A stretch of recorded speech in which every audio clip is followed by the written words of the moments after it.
السلام علیکم ورحمۃ اللہ وبرکاتہ۔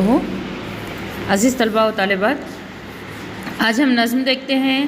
نظم نمبر 3، حزن اختر۔ اسے واجد علی شاہ نے لکھا ہے۔ حزن اختر کا معنی ہوتا ہے اختر کا غم، اختر کا ملال۔ یہ نظم واجد علی شاہ ایک بادشاہ گزرے ہیں دور قدیم میں۔ ان کو جب انگریزی حکومت نے معزول کر دیا تھا، تب اس وقت کی انہوں نے رودات بیان کی ہے، اپنی کیفیت کو بیان کیا ہے، اپنے درد کو انہوں نے اس نظم میں بیان کیا ہے۔ پہلی بات کی طرف ہم آتے ہیں۔ پہلی بات میں ہم دیکھتے ہیں کہ ہمارے ملک میں چند حکمران ایسے بھی گزرے ہیں جنہوں نے حکمرانی کے ساتھ شعر و ادب کی بھی تخلیق کی، یعنی صرف حکومت کی حکمرانی نہیں کی، انہوں نے صرف بادشاہت نہیں کی بلکہ شعر و ادب میں بھی ان کا شوق و ذوق رہا ہے۔ ان میں سر فہرست قلی قطب شاہ، بہادر شاہ ظفر اور واجد علی شاہ ہیں۔ یہ تینوں کے نام یہاں پر جو ذکر کیے گئے ہیں، قلی قطب شاہ، بہادر شاہ ظفر اور واجد علی شاہ، یہ تینوں بھی بادشاہ رہ چکے ہیں اور بادشاہت کے ساتھ ساتھ ایک شاعر بھی کہلائے ہیں۔ شعر و ادب میں بھی انہیں خاص دلچسپی تھی۔ واجد علی شاہ کو انگریزوں نے اودھ کی حکومت سے معزول کر کے وظیفہ مقرر کر دیا تھا۔ انگریز جو تھے اس وقت کے، انہوں نے واجد علی شاہ کو اپنی حکومت سے نکال دیا تھا، ان کو ریٹائرڈ کر دیا تھا، وہاں سے ان کو ہٹا دیا تھا اور ایک طرح کا وظیفہ ان کے لیے مقرر کر دیا تھا۔ معزولی کے زمانے میں بھی واجد علی شاہ تصنیف و تالیف کے کاموں میں مصروف رہے۔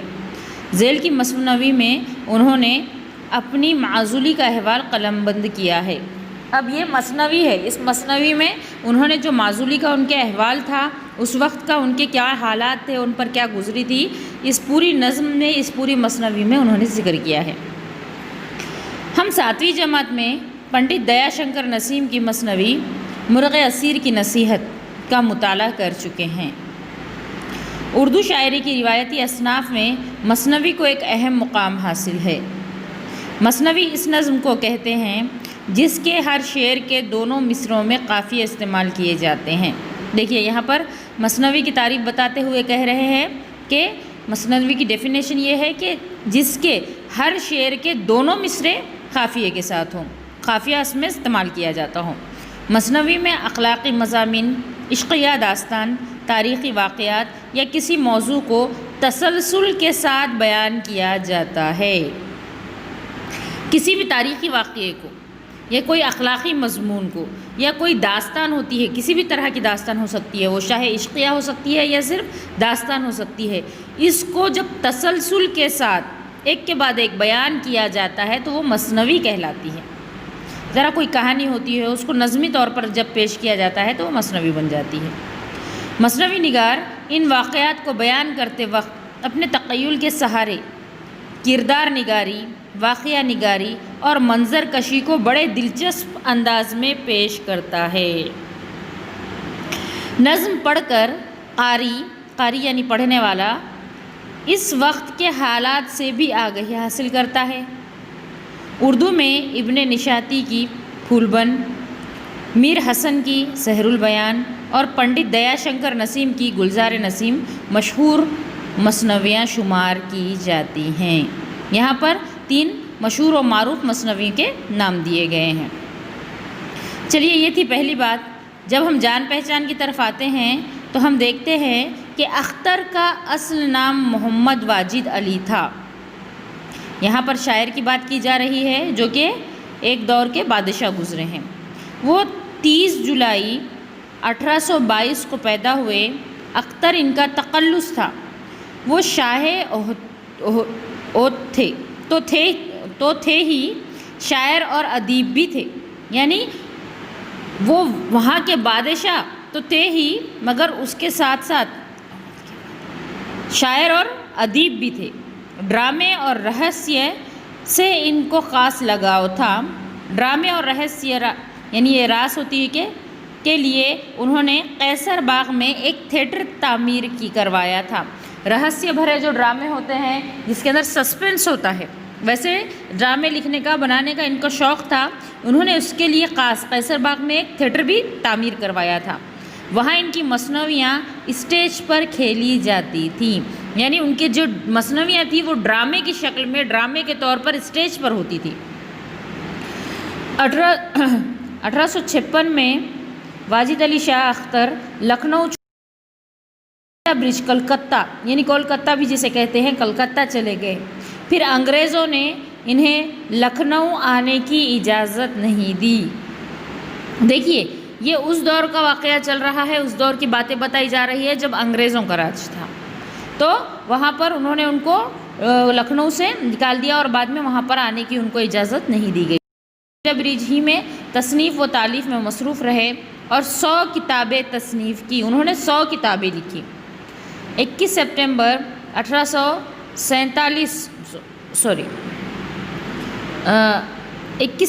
1887 کو 65 سال کی عمر میں واجد علی شاہ اختر کا انتقال ہوا. دیکھیے بیٹے، یہ تھی جان پہچان واجد علی شاہ سے. اور پہلی بات میں ہم نے دیکھ لیے کہ کون کون سے حکمران ایسے تھے جو شاعر اور ادیب ہونے کے ساتھ ساتھ ایک بادشاہ بھی تھے، یا بادشاہ ہونے کے ساتھ ساتھ ایک شاعر اور ادیب بھی تھے. چلیے ہم اب ہماری مثنوی کی طرف، یعنی ہماری نظم کی طرف بڑھتے ہیں.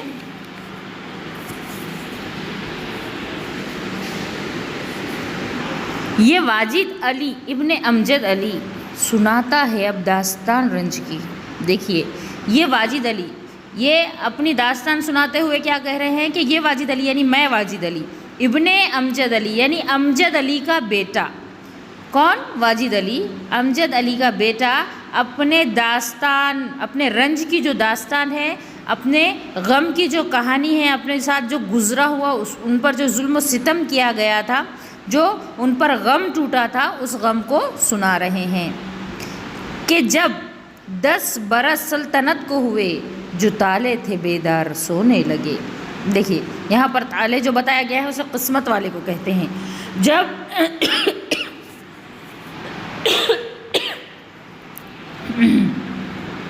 جب واجد علی شاہ کی حکومت کو، یا ان کے حکومت کرتے کرتے یا بادشاہ بنتے ہوئے ان کو 10 سال گزر چکے تھے، تو جو قسمت تھی ان کی وہ مطلب اب سونے لگی تھی. جو ان کی قسمت جاگ چکی تھی اب وہ سونا شروع ہو گئی تھی، یعنی ان کے زوال کا وقت شروع ہو چکا تھا سلطنت کے 10 برس کے بعد. ہوا حکم جنرل گورنر یہ یار، کرو سلطنت کو خلا ایک بار. اب یہاں پر بتایا جا رہا ہے کہ جنرل کا یہ جو گورنر تھا، جو انگریزوں کے گورنر تھا، ان کو حکم ہوا کہ اب تم اپنی سلطنت کو خلا کرو، یعنی خالی کر دو. اپنی سلطنت کو خالی کر دو، یعنی یہاں سے تم جو بادشاہ کی پوسٹ پر بیٹھے تھے، تم جو بادشاہ کے عہدے پر بیٹھے تھے، وہ وہاں سے آپ ہٹ جاؤ. جفاکش کا شاہ عہد نام ہے، حکومت کا آخر یہ انجام ہے. وہ عہد کے بادشاہ تھے. جفاکش یعنی ظلم برداشت کرنے والا. یہاں پر انہوں نے اپنے آپ کو کہا کہ میں جو ظلم برداشت کرنے والا تھا اس کا نام کیا تھا؟ وہ شاہ عہد تھا، یعنی واجد علی شاہ تھا، جو وہ عہد کا بادشاہ تھا. حکومت کا آخر یعنی اس کی حکومت کا آخر کیا انجام ہوا.